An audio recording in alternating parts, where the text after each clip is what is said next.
শিপ্রার পেছন পেছন অরুন্ধতির ঘরে গিয়ে দেখলাম অরুন্ধতী খুব মনোযোগ সহকারে পড়ছিল। চোখ তুলে আমার দিকে তাকালো। আমি বললাম, সব ঠিক আছে তো?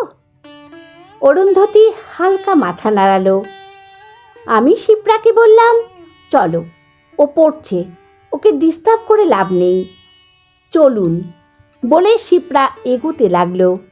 আমি দরজার সামনে এসে ঘর থেকে বেরোবার আগে পিছন ফিরে একবার তাকিয়ে দেখলাম অরুন্ধতী আমার দিকে তাকিয়ে আছে। একটু হেসে ঘর থেকে বেরিয়ে এলাম। পরদিন যথা সময়ে পৌঁছে গেলাম। অটো রিজার্ভ করা ছিল। শিপ্রা আর অরুন্ধতী পিছনে বসলো, আমি ড্রাইভারের পাশে বসলাম। পরীক্ষার সেন্টারে পৌঁছিয়ে সিট নাম্বার খুঁজে অরুন্ধতীকে বসিয়ে জিজ্ঞাসা করলাম, জল খাবে? সে না বললেও আমি বাইরে বেরিয়ে একটা ছোট্ট জলের বোতল কিনে এনে বেঞ্চের উপর রেখে বললাম, গলা শুকিয়ে গেলে একটু একটু করে খাবে, একদম টেনশন করবে না। প্রশ্নপত্র হাতে পেলে আগে ভালো করে দুবার পড়ে নেবে, তারপর তোমার যেগুলো কমন মনে হবে তার উত্তরগুলো আগে লিখবে, পরে বাকিগুলো।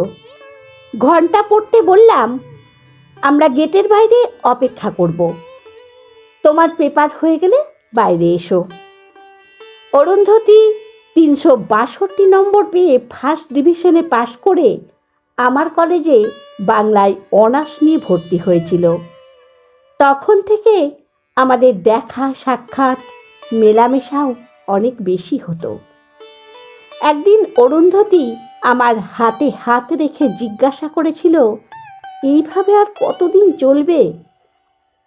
আমি তাকে এই বলে আশ্বস্ত করেছিলাম, পড়াশুনো শেষ করে একটা চাকরি না পাওয়া পর্যন্ত কিচ্ছু করা যাবে না, একটু ধৈর্য ধরো, আমাকে সময় দাও।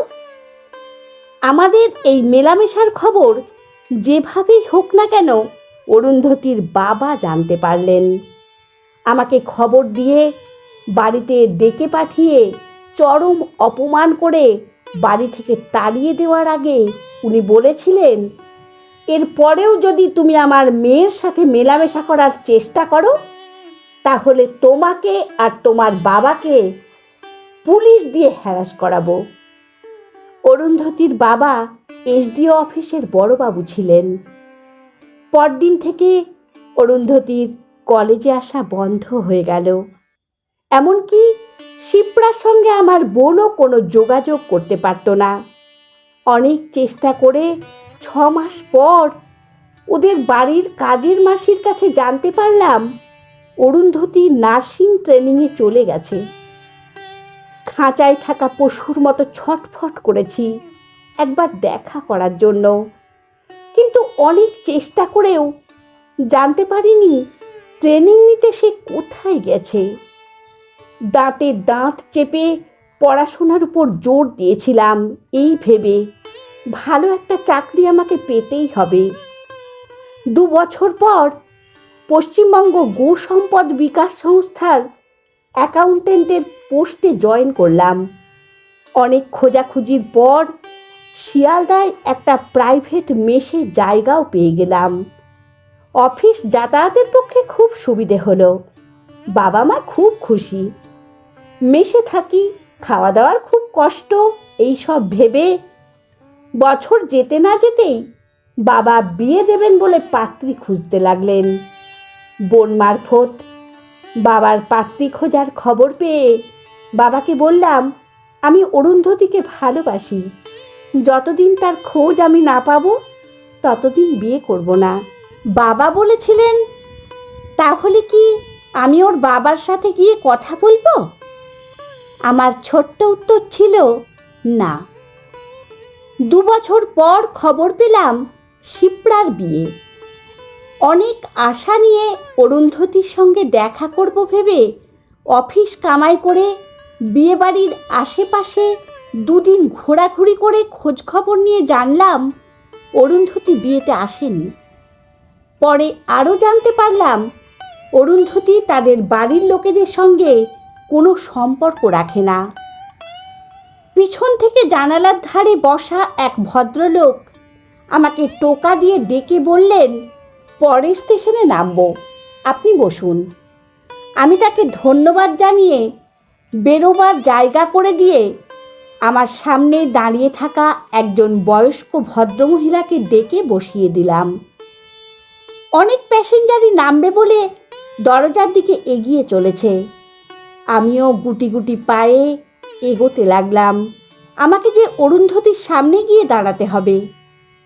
আমি যখন অরুন্ধতির সিটের সামনে এলাম, পাশে বসে থাকা ভদ্রলোক উঠে দাঁড়িয়ে আমাকে বসার জায়গা দিয়ে বললেন, আপনি বসুন, আমি পরের স্টেশনে নামব। আমার গায়ের মধ্যে কাঁটা দিয়ে উঠল। আমি অরুন্ধতির পাশে গায়ে গা লাগিয়ে বসব? ইচ্ছে করে বসার সময় অরুন্ধতিকে একটু ঠেলা দিয়ে বসলাম। অরুন্ধতী মিহি সুরে বলল, একটু দেখে বসতে পারে? আমার মুখের দিকে এক দৃষ্টে তাকিয়ে আছে সে। আমিও তাকিয়ে আছি। আস্তে আস্তে অরুন্ধতির নাক দুটো ফুলতে লাগলো। তারপর চশমার তলা দিয়ে চোখের জল গড়াতে শুরু করলো। 6 বছর ধরে তোমাকে খুঁজে চলেছি, আচমকা আজ তোমার দেখা পেলাম বলে বললাম, আমি এখন পরিচয় দেওয়ার মতো একটা চাকরি করি। কেমন আছো? কোমর থেকে রুমালটা বার করে চোখের জল মুছে বলল, বাবা যেদিন তোমাকে অপমান করে ভয় দেখিয়ে বাড়ি থেকে তাড়িয়ে দিয়েছিলেন, সেদিন আমার একদম ভালো লাগেনি। সেদিন আমার খুব কষ্ট হলেও কিছু করার ছিল না। তাই মনে মনে সেদিনই আমি ঠিক করে নিয়েছিলাম, নিজের পায়ে আমাকে দাঁড়াতেই হবে। তখন যা শিক্ষাগত যোগ্যতা ছিল তাতেই একমাত্র নার্সিং ট্রেনিংটাই নেওয়া যেত। আমি দেরি না করে খোঁজ খবর নিতে লাগলাম। 2 বার চেষ্টা করার পর 3বারের বার নার্সিংয়ের চান্স পেয়ে গেলাম। ওই সময়টায় মা যথেষ্ট সহযোগিতা করেছিলেন। 3 বছরের ট্রেনিংয়ের পর যখন পার্মানেন্ট হয়ে গেলাম, তখন থেকে হোস্টেলেই থাকি। সেই ট্রেনিং থেকে আজ পর্যন্ত আমি বাড়ি যাইনি, এমনকি বোনের বিয়েতেও না। তারপরও বাবা মা আমাকে বাড়ি নিয়ে যাওয়ার জন্য অনেকবার এসেছেন, কিন্তু আমি যাইনি। আজ সকালে মা ফোন করে বললেন, বাবার স্ট্রোক হয়েছে, স্থানীয় নার্সিংহোমে ভর্তি আছেন, তাই দেখতে যাচ্ছি। আমি অরুন্ধতির হাতটা আমার হাতের মধ্যে নিয়ে বললাম, আমরা দুজনেই কষ্ট পেয়েছি, কিন্তু হেরে যাইনি। অরুন্ধতী বলল, ভালো লাগা আর ভালোবাসা দুটোই তুমি আমাকে শিখিয়েছ। তুমি যখন পাশে থাকতে তখন বুকটা খুশিতে ভরে থাকতো। তুমি চলে গেলে একদম মনটা ছটফট করে উঠত, কিচ্ছু ভালো লাগতো না, মনে হতো সব ফাঁকা, নিজেকে খুব একলা লাগতো। তুমি তোমার সেই জ্বরের ঘোরে কথাগুলো বলার আগে অবশ্য কখনো হতো না। সেই দিনই তোমার স্পর্শে আমি পুলকিত হয়েছিলাম। পাছে আমি দুর্বল হয়ে যাই, সেই কারণেই তোমার থেকে দূরে দূরে থাকতাম। আজ এত বছর পর বাড়িতে ফিরে ভেবেছিলাম তোমার বাড়িতে গিয়ে খোঁজ নেব, কিন্তু ওপরওয়ালা তার আগেই আমাদের অপেক্ষার অবসান ঘটিয়ে দিয়েছেন। পাশ থেকে একজন প্যাসেঞ্জার বলে উঠলেন, বসিরহাট আসছে।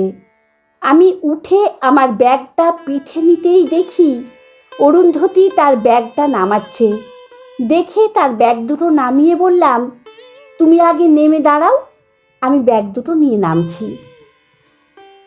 কলমে সুপ্রিয় ভট্টাচার্য, কণ্ঠে সোনালী। গল্পটি যদি আপনাদের ভালো লেগে থাকে তাহলে প্লিজ লাইক, কমেন্ট ও শেয়ার করতে ভুলবেন না। আর নতুন বন্ধু হলে অবশ্যই সাবস্ক্রাইব করে সঙ্গে থাকবেন, আশা রাখছি। ধন্যবাদ। ভালো থাকবেন।